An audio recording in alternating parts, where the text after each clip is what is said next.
Hello traders and investors, welcome to Shaurya trading indicator. So ఈ వీడియోలో మనం నిఫ్టీ అనాలిసిస్ చేద్దామండి. సో మార్నింగ్ నుండి ఈవినింగ్ వరకు మార్కెట్ ఎలా మూవ్ అయింది, మన ఇండికేటర్స్ మనకి ఎలా హెల్ప్ చేశాయి ఈ వీడియోలో మనం చూద్దాము. సో నేనైతే రీప్లే యూజ్ చేస్తాను. ఫస్ట్ మీరు చూడండి, రీప్లే ఆప్షన్తో ఫాస్ట్గా అయిపోతుంది. ఓకేనా? ఓకే. సో నేను మార్నింగ్ మీకు వీడియో పోస్ట్ చేసినప్పుడు మనకి సపోర్ట్ అండ్ రెసిస్టెన్స్ లెవెల్స్ గురించి చెప్పాను క్లియర్గా, అవునా? అండ్ అలాగే ఈ వాల్యూమ్ టేబుల్ ఉంది కదా, అది కలర్ చేంజ్ అవ్వడం గురించి కూడా ఎక్స్ప్లెయిన్ చేశాను.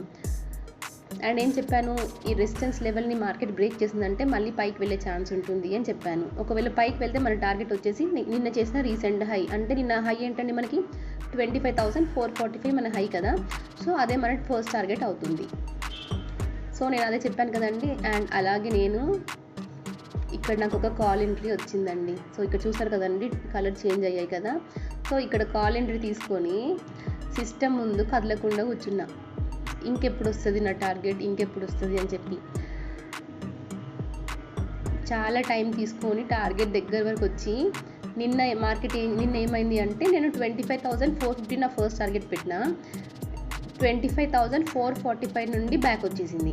ఈరోజు కూడా నేను 25,445 నా టార్గెట్ పెట్టినా, ఇక్కడ చూడండి 25,440 నుండి మళ్ళీ బ్యాక్ వచ్చేసింది. ఆ 5 పాయింట్స్ కూడా చూడండి, అక్కడికి వస్తే నేను ఎగ్జిట్ అవుతాను, లేకపోతే నేను ఎగ్జిట్ అవ్వను అలాంటివి పెట్టుకోవద్దు. మనం ఒక రౌండ్ ఫిగర్ పెడతాము. సపోజ్ నేను 100 దగ్గర తీసుకున్నాను, 150 నా టార్గెట్ పెట్టాను అనుకోండి, 150 రావాలని లేదు కదా, 149.9 దగ్గరకు వచ్చి కూడా రివర్స్ అయ్యే ఛాన్సెస్ ఉంటాయి, అవునా? సో ఒక రౌండ్ ఫిగర్స్ మాత్రం అట్లాంటివి పెట్టుకోకండి, ఓకేనా? సో నేను నిన్న పెట్టాను ఏంటి, 25,450 లెవెల్ పెట్టాను నా టార్గెట్కి, రాలేదు, కిందికి వచ్చింది, ఎగ్జిట్ అయిపోయాము. సో ఈరోజు ఏమైంది, 25,445 నా ఫస్ట్ టార్గెట్ పెట్టిన, ఏమైంది 25,440 నుండి మళ్ళీ బ్యాక్ వచ్చేసింది. సో మనం అనుకున్నట్టు మార్కెట్ ఉండదు, మార్కెట్తో పాటు మనం వెళ్ళాలి అంతే, ఓకేనా? అండ్ అలాగే మనకి క్లియర్గా చూడండి, చాలా క్లియర్గా ఉంది. ఇక్కడ రెడ్ కలర్ సెల్ సైడ్ ఉండాలి, ఇక్కడ గ్రీన్ కలర్ బై సైడ్ ఉండాలి, ఇక్కడ రెడ్ కలర్ సెల్ సైడ్ ఉండాలి. చాలా క్లియర్గా ఉంది కదా. మన క్యాండిల్స్ కూడా అలానే డిజైన్ చేసాం మనం, ఓకే? సో మార్నింగ్ దీని గురించి, ఇది unexpected fall, unexpected pickup. So ఇది నేను మాట్లాడను దీని గురించి.